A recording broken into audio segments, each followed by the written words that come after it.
After Ned had gotten everything up for lost time, so Tubman had said that he could pull coaches again.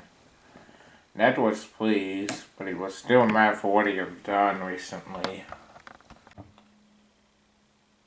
And sorry to say, the engines were not too pleased to see Ned.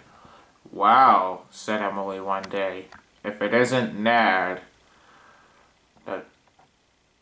the grumpy engine with the bad tone." "Huh," said Ned. If it's anyone you should be mad at, it's no one. I was only doing my best to be really useful."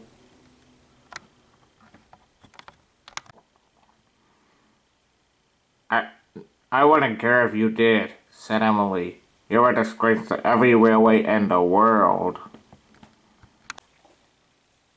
That was it for Ned. The young couple from the coaches had raced away. "Ned," said Sir Topham Hatt, "where are you going?"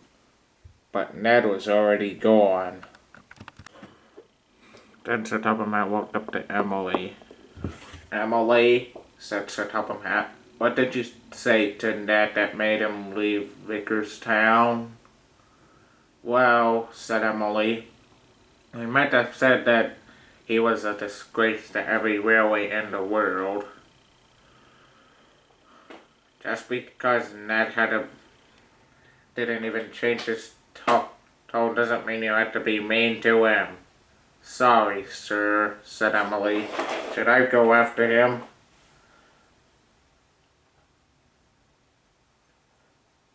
"There's no need to, Emily," said Sir Topham Hatt. But anyways, get back to work. Work at once." "Yes, sir," said Emily. As soon as her passengers were on board, Emily set off.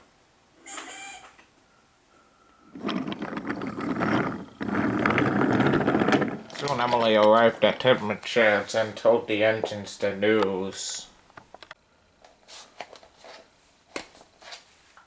I was at Vicarstown Station, and Ned arrived very cross, and I told him that he was a disgrace to every railway in the world, and he raced away. And after that, I finished my training, yeah," said Emily. The engines were worried about what's going to happen to Ned. Some didn't know where they were going to, and some were going to miss him.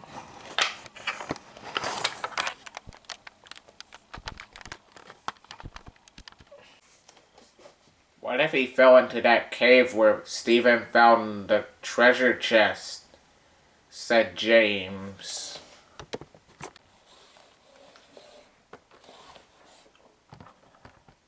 Edward, Gordon, James, and Henry knew Ned very well.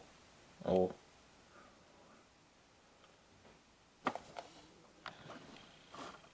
"Friends," said Gordon, we have to find Ned at once."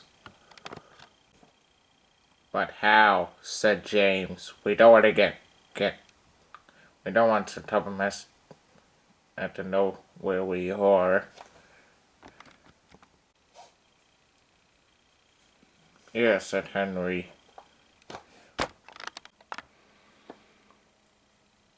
Edward heard the conversation but took no notice.